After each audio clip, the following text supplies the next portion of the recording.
Salut, c'est Gunther et bienvenue pour le petit déballage du mois d'avril.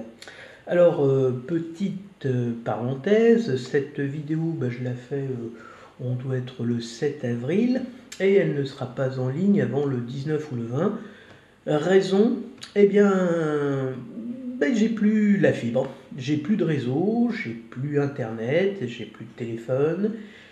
J'ai plus de télévision, j'ai plus de wifi bien évidemment, et donc le télétravail pendant 3 semaines, je l'ai un peu dans l'os, comment vous dire, et donc je suis très désagréablement surpris d'avoir un temps de résolution aussi long.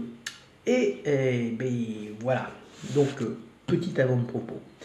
Donc aujourd'hui, deux petits couteaux sympathiques.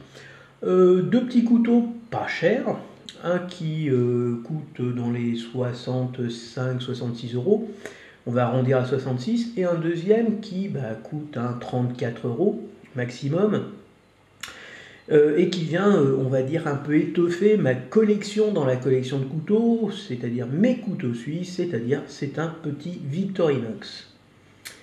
L'autre c'est un couteau sans prétention, franchement, matériaux plutôt moyen de gamme, mais justement qui est dans un prix très contenu et surtout il a une putain de gueule. C'est ça qui m'a fait craquer.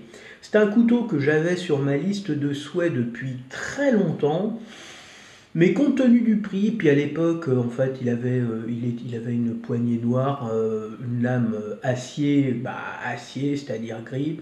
Rien de bien extraordinaire. Mais là, ils ont fait une mise à jour. Et là, franchement, j'ai craqué. Donc, voilà. C'est fermé. Et, on va l'ouvrir. Hop. Hop. Donc, l'addition, c'est toujours, la coutellerie Tourangelle qui fournit. Et on va avoir les deux petits couteaux. Donc le CRKT, c'est le modèle M16, et le Victorinox, voilà. Et le modèle, c'est un petit modèle, je ne me rappelle plus duquel, le Sportman Red. On va commencer par le plus simple, et on va passer assez rapidement, parce que un Victorinox, c'est toujours un Victorinox. Donc, assez classique, là on ne trouve rien d'extraordinaire. Toujours ici, la petite pique pour se nettoyer les dents. Ici, la petite pince à épiler qui rend service, franchement. Quand vous vous baladez, des fois vous avez une écharpe sous les dents, et ça marche. Et voilà, donc le système classique, hop, grand tournevis, enfin tournevis tête plate, grand modèle, décapsuleur, voilà. Et puis ici, je pense que c'est un coupe-fil. Ici, un ouvre-boîte avec tournevis tête plate petit, voilà. Une lame de taille moyenne. Alors attendez, je vais refermer ici. Pouf, pouf, hop, merci. Ici, la petite lame, donc vraiment extrêmement classique dans la Constitution. Ça, vous l'avez sur quasiment, et c'est de l'autre côté qu'on trouve un peu les choses un peu différentes. Et ici, vous avez un poinçon. Donc, pour faire des trous dans du cuir, voilà, ou dans des tissus, et puis le tire-bouchon. Donc vraiment quelque chose d'assez ordinaire. Moi, il me fait beaucoup penser au Spartan. Faudrait que je regarde quels sont les éléments qu'il y a sur le Spartan, mais ça me fait penser au Spartan. Donc 4, 5, 6, 7, 8 petits outils sur ce petit couteau. Voilà. Donc on est habitué, c'est quelque chose d'assez ordinaire, dans le modèle, mais bon, c'est quelque chose moi qui me plaît, c'est vraiment de la pure collection. Et le Victorinox, l'avantage, c'est qu'en France, c'est considéré comme un outil, comme le Lyell ou le Pinel. Un outil, oui. Sauf dans certaines circonstances, on va dire, si vous êtes pris dans une manifestation avec n'importe quel couteau, ça sera considéré plutôt comme une arme par destination. ailleurs, bah voilà. Voilà. Donc on est CR4T, c'est une marque, bah, je pense, voilà, c'est ici que ça s'ouvre. Et voici l'engin. Donc c'est quelque chose d'assez discret. Donc vous avez dedans une petite notification, papier glacé, voilà, innovation, patati patata. Ah, c'est une vieille maison. Les vieilles maisons qui sont pas si vieilles que ça. Vous avez un petit sachet en plastique. Donc au niveau du packaging, on va dire, c'est plutôt bon, c'est pas top top. Et voilà l'engin. Donc voilà, comme je disais, là, il a de la gueule. Il a une couleur, on va dire, marron. Les Américains appellent ça du desert tan. Hein, voilà, mais là, c'est du brown. Hein, c'est un coyote brown. Et ça, c'est plutôt desert tan. Donc, l'ensemble est plutôt petit. Hein, vous voyez, moi, j'ai pas, comme je vous dis toujours. Et ici, vous avez un système flipper, mais vous avez aussi un système avec un ergot de pouce, hein, voilà, ici. Mais il n'est pas très pratique, il faut vraiment pousser, alors qu'ici, je pense que c'est plus simple. Voilà, et là, bah, vous avez tout de suite le côté du couteau qui m'a fait plaisir, c'est ce côté lame tantôt. J'adore les lames tantôt. La serration ici que vous trouvez, bon, ça ne vous servira pas, mais c'est vraiment quelque chose de plutôt sympathique. Donc ici, hop, donc c'est un liner lock pour la sécurisation de la lame. Donc il faut le pousser, a priori, sauf qu'il ne se pousse pas trop. Alors ici, je ne sais pas ce que c'est. Est-ce qu'il faut le...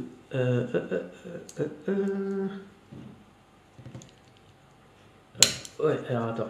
Est-ce qu'elle a... si c'est ça, oui c'est ça, il y a une petite sécurité.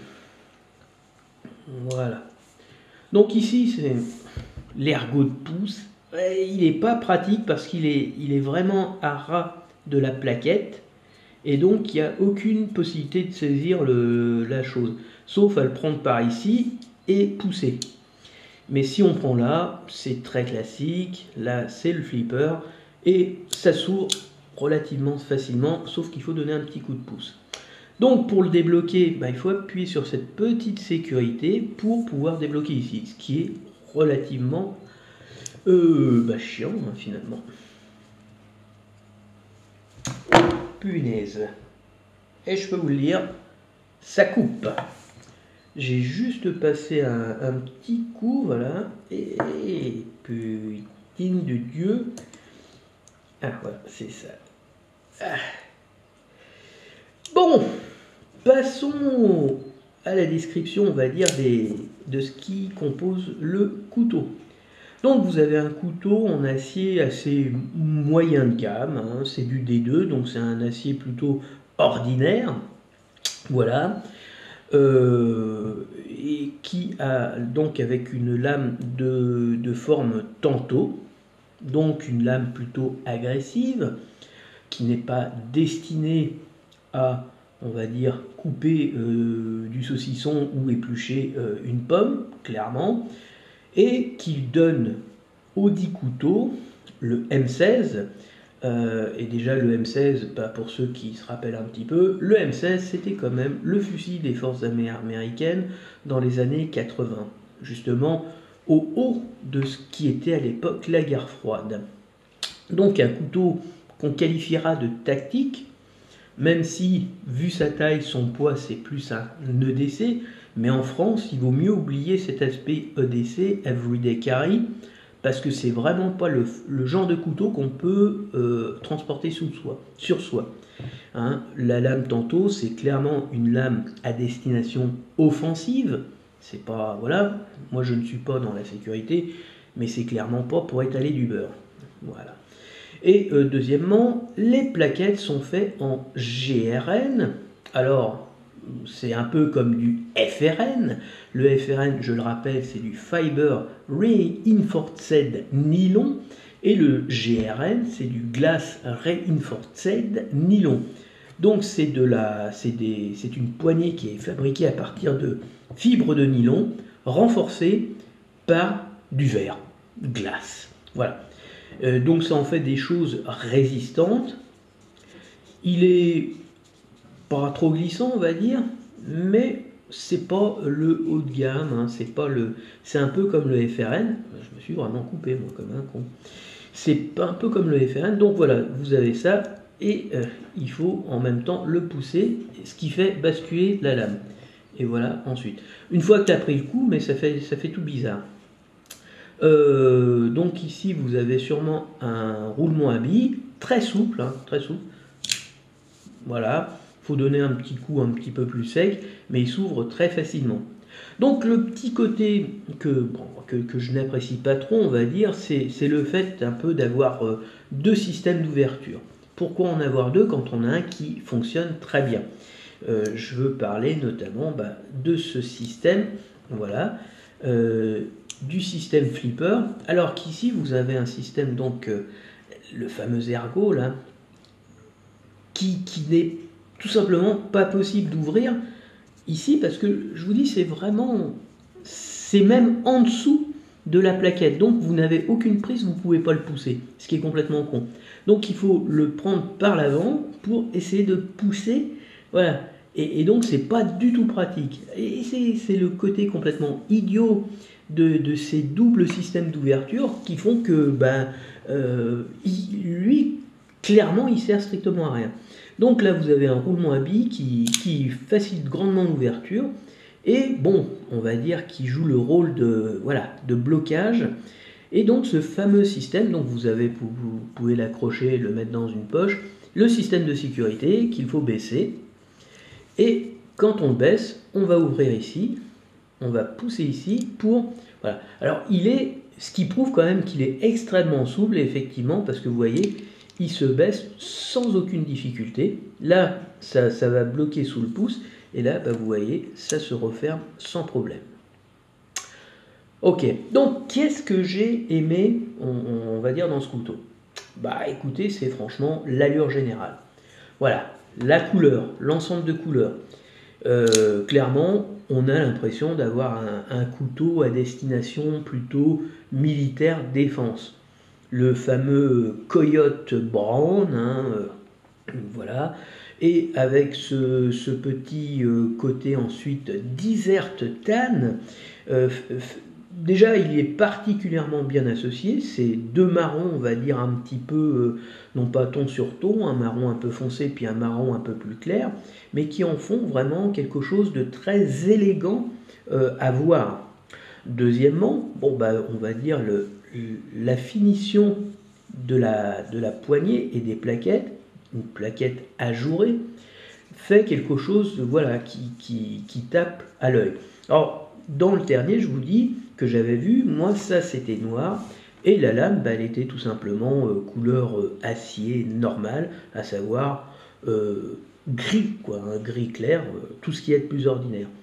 Et donc moi j'avais pas trop aimé, puis c'était une lame classique, un peu genre Spearpoint, donc un peu dague, c'était sympa, mais j'avoue que quand j'ai vu cette version, le même couteau, le M16, avec ce revêtement avec ces plaquettes un peu brunes, marron, et cette couleur sable, désert, j'ai tout de suite craqué.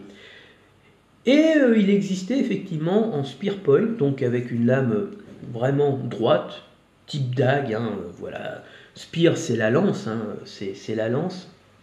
Mais j'avoue que je suis un grand amoureux de ce type de lame que je trouve effectivement beaucoup plus couteau de combat, mais en même temps, c'est complètement, on va dire, pondéré par le fait que c'est un couteau qui est petit, qui est pas grand, il est léger, il est relativement léger, et c'est ce qui fait que on peut le considérer comme un EDC, parce qu'un EDC, c'est un couteau qu'on porte quotidiennement sur soi et qu'on oublie tellement il est léger. Et lui, il est pas lourd du tout. Il est vraiment pas lourd. Vous voyez, en plus, il est bien équilibré. Vous le mettez là-dessus, bah, il reste, hein, il bouge pas. Il est vraiment magnifique. L'allure générale, j'adore. Voilà, j'aime vraiment beaucoup. J'ai vraiment craqué quand j'ai vu ce couteau. Que je vous dis, je regarde depuis longtemps, mais que je n'achetais pas parce que c'est pas à cause du prix. Hein. Il coûte, comme je vous l'ai dit, 65 €. Non, c'est pas à cause du prix, c'est parce que des couteaux avec un manche noir, une lame Spire, en acier, il y en a des centaines. Mais là, tout de suite, quand j'ai vu là dans la bande, enfin sur la page d'accueil qu'il y avait des nouveaux CRKT, j'ai jeté un coup d'œil. Et franchement, je me suis laissé vraiment séduire par la gueule du couteau. Donc les deux points noirs, selon moi, on va dire, qu'est-ce qu'on peut dire comme point noir? Eh ben,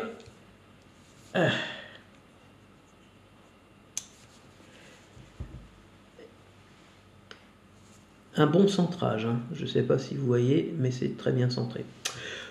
Les seules choses que je n'apprécie pas trop, on va dire, c'est le côté, voilà, un peu cuculapraline. Alors peut-être est-ce pour bloquer ici, mais il aurait fallu les faire plus discrets. C'est ça.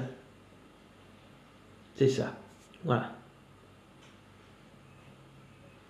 Thumb stud.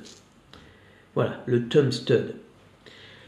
La présence de deux systèmes d'ouverture, le flipper et le thumb stud, alias ergo de pouce, qui, à mon avis, est superflu pour une bonne et simple raison, c'est qu'ici, c'est quasiment impossible de l'ouvrir avec le thumb stud, parce que ici, c'est quasiment en dessous, et en poussant par le devant, là par derrière, c'est pas pratique du tout.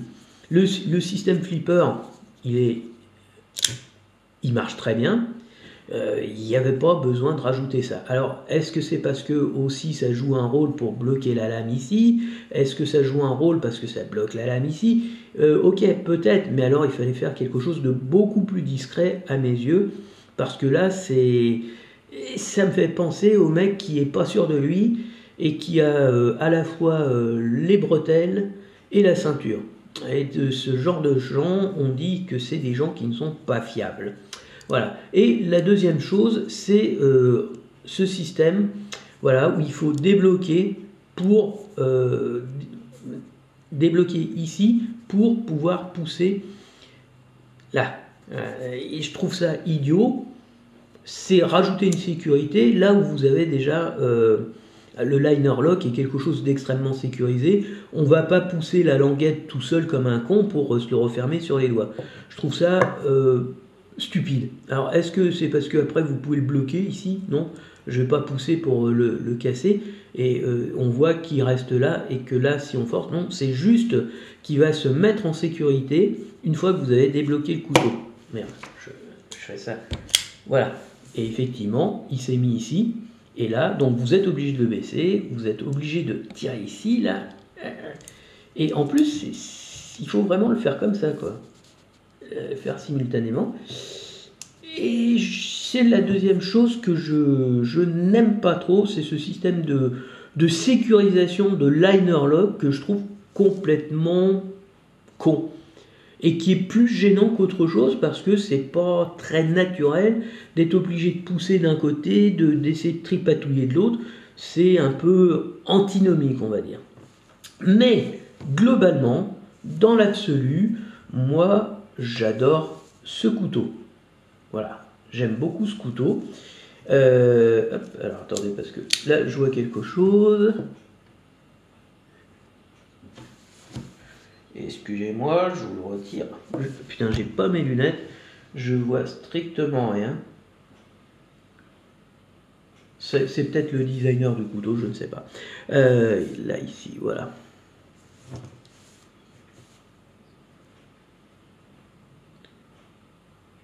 Je vois rien du tout. C'est pour vous dire à quel point je suis miro. Voilà, et donc là, je pousse un peu. Et je referme comme ça très naturellement.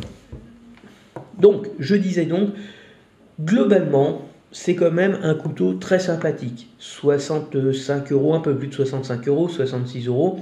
C'est un joli couteau avec un look très badass, on va dire un peu look militaire défense. Des couleurs qui font qu'ils sortent de l'ordinaire. C'est pas un couteau, le énième couteau avec le manche noir ou un manche en acier ou un manche gris. Voilà, c'est quelque chose qui sort avec une association marron sable qui est vraiment très très chouette.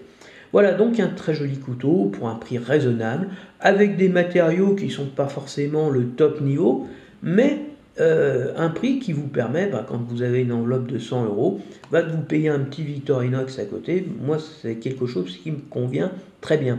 Donc voilà, ça aussi, c'est le côté sympa des couteaux.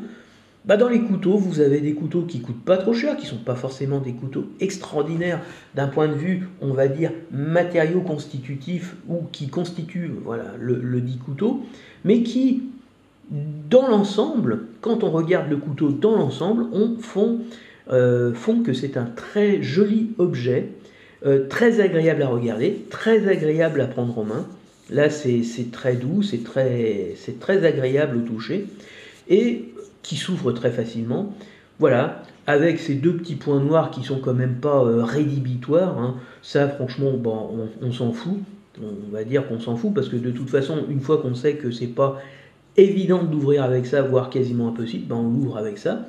Le côté le plus rebutant, entre guillemets, c'est ce système de sécurité que je trouve quelque peu inutile, on va dire. Au mieux inutile, au pire un peu chiant à utiliser et à mettre en œuvre. Voilà, donc il s'agit du CRKT M16, un petit couteau, on va dire, EDC tactique, qu'on va appeler, avec des poignées en GRN, des poignées des poignées en nylon renforcées par du verre et un acier D2 qui constitue un ensemble relativement homogène, moyen de gamme on va dire, et pour un prix tout à fait compétitif. Donc c'est un couteau qui est sympa, qui est beau, quand on aime le couteau un peu tactique militaire, avec des couleurs tout à fait tactiques militaires et à un prix tout à fait contenu compte tenu des matériaux qu'il constitue. Donc pour moi c'est un très bon achat, le CRKT M16. Un petit couteau bien sympa que je suis heureux d'ajouter à ma collection. Sur ce, je vous souhaite une bonne fin de journée et bon courage pour la semaine prochaine. On est dimanche, donc demain ça sera lundi. Ciao ciao.